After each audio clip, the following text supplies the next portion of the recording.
Students, कैसे हैं आप? आपका स्वागत है आपके अपने channel physics with Suman Rathore ma'am में। बच्चों, हम क्लास 12 में लाइट स्टडी कर रहे थे, तो उसी की नेक्स्ट वीडियो आज मैं आपके लिए लेके आई हूँ। बहुत ही इंपॉर्टेंट टॉपिक है। क्या है? गोलीय दर्पण की फोकस दूरी और वक्रता त्रिज्या आर में संबंध। ये आपने क्लास 10th में भी फॉर्मूला पढ़ रखा होगा, F = R/2। फोकस दूरी क्या होती है? वक्रता त्रिज्या की आधी होती है। तो उसको हमें प्रूफ करना है। किस तरह से हम प्रूफ करेंगे? देखिए, दर्पण, गोलीय दर्पण दो तरह के आपने पढ़े हैं, उत्तल दर्पण, अवतल दर्पण। दोनों ही के लिए यह फॉर्मूला जो है अप्लाइड होता है। तो सबसे पहले हम अवतल दर्पण के लिए निकालेंगे, सिद्ध करेंगे F = R/2, यानी कि अवतल दर्पण की फोकस दूरी उसकी वक्रता त्रिज्या की आधी होती है। ठीक, तो इसके लिए हमें क्या करना होगा? सबसे पहले एक हम अवतल दर्पण लेंगे और ये अवतल दर्पण की हमने बना ली मुख्य अक्ष, यानी कि प्रिंसिपल एक्सिस। क्या है ये? मुख्य अक्ष या प्रिंसिपल एक्सिस। अवतल दर्पण क्या होता है? जो इसका उभरा हुआ तल होता है उस पे पॉलिश होती है, और दबा हुआ जो तल होता है इसका वो परावर्तक का कार्य करता है, चिकना होता है। ठीक, तो अगर हम इसके आगे कोई वस्तु रखते हैं, यहाँ पर हमने देखिए इसका एक ये फोकस ले लिया है F और ये वक्रता केंद्र ले लिया है C। ठीक, तो इससे पहले आर्टिकल हम पढ़ चुके हैं, फोकस क्या होता है, वक्रता केंद्र क्या होता है। तो ये हमने अवतल दर्पण लिया, इसका फोकस F, ये वक्रता केंद्र C मुख्य अक्ष पे ले लिया। ठीक, अब जो है हम इस पे प्रतिबिंब बनाते हैं। ठीक, तो कोई किरण जो है यहाँ से चली, ठीक, और मुख्य अक्ष के समांतर आई। ये देखिए, इस तरह से कोई किरण हमने ली एक, जो कि दर्पण पे आपतित हुई और उससे क्या हुआ? दर्पण का परावर्तन हुआ। ठीक, जब कोई प्रकाश की किरण जो है तल पे, किसी चिकने तल पे आपतित होती है और तो उसका क्या हो जाता है? इससे टकराकर वो वापस उसी माध्यम में लौट जाती है। इसे प्रकाश का परावर्तन कहते हैं। तो ये आई समांतर किरण। तो फोकस की डेफिनेशन से क्या होगा? ये किरण कहाँ से परावर्तित होके जाएगी? ये इस तरह से परावर्तित होके जाएगी, फोकस से होती हुई इस तरह से ये जो है निकल जाएगी। ये आपतित किरण और ये परावर्तित किरण। ठीक, ये पॉइंट हमने ले लिया P और इधर पॉइंट ले लेते हैं हम A। जहां पर ये आई है, इस पॉइंट को हमने ले लिया A। तो A पर आपतित हुई, उससे टकराकर जो है F से होती हुई ये वापस निकल गई। ठीक, और एक दूसरी किरण जो है अगर C से जाती है, यानी कि वक्रता केंद्र से, तो वो दर्पण पे क्या होती है? अविलंब होती है, और वो जैसी जाती है वैसी ही वापस लौट आती है। ठीक, अगर ये कोई किरण ऐसे जाएगी तो ऐसे ही वापस लौट आएगी। अविलंब जाती है तो वो अविलंब ही वापस लौट आती है। तो जो है इस तरह से ये क्या हुआ? ये क्या बन गया? देखिए, ये आपतित किरण और ये अविलंब हो गया, तो ये बीच का क्या बन गया? आपतन कोण। आपतन कोण को किससे लिखते हैं? I से। और ये अविलंब और ये किरण परावर्तित किरण, तो ये बीच का कोण क्या बन गया? परावर्तन कोण R बन गया। ठीक, अभी देखिए, ये समांतर रेखा है और एक ये त्रियक रेखा काट रही है।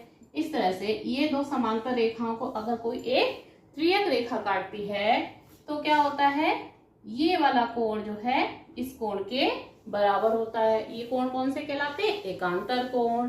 इसका मतलब क्या हुआ? ये जो कोण I है वो किसके बराबर हो जाएगा? इसके। ये भी कोण I हो जाएगा। ठीक, तो ये त्रिभुज एक आपका बन गया CAF। ठीक, इसमें क्या है? CAF कितना है? R है, और ACF कितना हो गया? I हो गया। एकांतर कोण की वजह से ये जितना ये है इतना ही ये हो जाएगा। ठीक, अब ये देखिए, हम लिख सकते हैं कोण ACF, कोण ACF बराबर कोण CAF। क्यों? क्योंकि ये कितना है? I है, ये कितना है? R है, और परावर्तन के नियम से क्या होता है? कोण I बराबर कोण R होता है। परावर्तन के दो नियम पढ़ाए थे हमने इससे पहले। आपतन कोण हमेशा परावर्तन कोण के बराबर होता है, यानी ये कोण बराबर किसके हो गया? इसके हो गया। अब ये दोनों कोण बराबर हैं तो इनके जो सामने वाली भुजाएं हैं, इसके सामने की भुजा कौन सी हुई CF और इसके सामने की भुजा AF, ये भी आपस में बराबर हो जाएंगी। CF बराबर AF हो जाएगा। ठीक है, जब कोण बराबर होते हैं तो उन कोणों के सामने की रेखाएं भी आपस में बराबर होती हैं। ठीक, अब देखिए CF बराबर AF हो गया। अब ये है इसका दर्पण का ध्रुव। क्या हो गया? ये क्या होता है? दर्पण का ध्रुव होता है और ये पूरा क्या है? द्वारक है। इसको आप किसी और नाम से दे सकते हो, ये डाल दिया हमने Q डैश, ऐसे कुछ भी नाम दे लो। ठीक है, तो ये इसका ध्रुव हो गया जहां पर प्रिंसिपल एक्सिस यानी मुख्य अक्ष जो है दर्पण से मिलती है। अब ये किरण ये जो आई है समांतर, ये A पॉइंट और P पॉइंट इसमें आपको बोर्ड में लग रहा होगा ये काफी दूर है, बल्कि ये कैसे होते हैं? ये बहुत ही पास पॉइंट होते हैं। ठीक, तो ये A जो है कहाँ होगा? P के बिल्कुल पास में होगा। तो ये वाली जो भुजा है वो किसके बराबर हो जाएगी? इसके बराबर हो जाएगी। तो देखिए बच्चों क्या है, ये A P के अत्यंत निकट क्यों? ये जो द्वारक है इसका दर्पण का, ये बहुत ही हमने छोटा ले लिया है, तो A पॉइंट जो है P के बहुत ही पास होगा। इसे आप ऐसे लिखेंगे, दर्पण का द्वारक छोटा लेने पर A बिंदु ध्रुव P के अत्यंत निकट होगा। अब ये भुजा बराबर इसके है, तो ये वाली भुजा किसके बराबर हो जाएगी? इसके बराबर हो जाएगी। A P के पास में आ जाएगा तो हम क्या लिख सकते हैं? इस भुजा को CF को क्या लिखेंगे? CF किसके बराबर हो जाएगी? CF AF के बराबर है और AF FP के बराबर है, तो CF किसके बराबर हो जाएगा? FP के बराबर हो जाएगा। CF बराबर FP और ये FP इस पूरे का क्या है? इसको हम क्या लिख सकते हैं? ये बराबर इसके है, इस पूरी भुजा का आधा हम लिख सकते हैं ना इसे। ये हो जाएगा CP/2, इस पूरे का आधा हो जाएगा। जब ये वाली ये भुजा इसके बराबर हो गई, यानी F कहाँ आ गया? बीचों बीच में आ गया, तो हम इसको लिख सकते हैं CF बराबर FP बराबर CP/2। अब CF बराबर FP। FP क्या है? FP है आपकी फोकस दूरी। FP क्या है? फोकस दूरी है। फोकस की ध्रुव से दूरी क्या कहलाती है? फोकस दूरी बराबर CP क्या है? यहां से यहां तक वक्रता केंद्र की ध्रुव से दूरी, वक्रता त्रिज्या। ये क्या हो गई? वक्रता त्रिज्या बटे क्या है? ये 2। तो फोकस दूरी बराबर क्या हो गया? वक्रता त्रिज्या बटे 2। फोकस दूरी को काय से लिखते हैं? F से। वक्रता त्रिज्या तो R से, तो ये हो जाएगा F बराबर R/2, है ना? सिद्ध हो गया। अपतन दर्पण के लिए सूत्र हमारा ये वक्रता त्रिज्या बटे 2।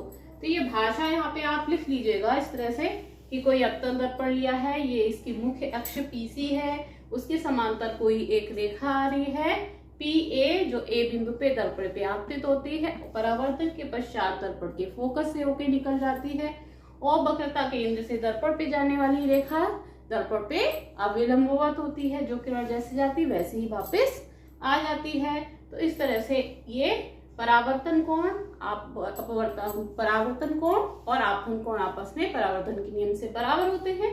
I बराबर R हो जाएगा, और ये समांतर रेखाओं को एक तिर्यक रेखा काट रही है, तो ये I एकांतर कोण आपस में बराबर हो जाएंगे। I बराबर R है, तो इनके सामने की भुजाएं भी आपस में बराबर हो जाएंगी, यानी CF बराबर FA हो जाएगा। अब दर्पण का द्वारक बहुत छोटा लेने पे A बिंदु P के निकट आ जाएगा, तो हम कह सकते हैं FA बराबर FP होगा। इस तरह से F जो है CP के क्या हो जाएगा? मिड में हो जाएगा, यानी FP बराबर हो जाएगा PC/2। फोकस दूरी बराबर वक्रता त्रिज्या बटे 2। ठीक, क्लियर हो गया? तो इस तरह से इस फॉर्मूले का ही डेरिवेशन तैयार कर लीजिएगा। नेक्स्ट वीडियो में हम उत्तर दर्पण के लिए सूत्र का डेरिवेशन करेंगे। ठीक है, thank you, have a nice day.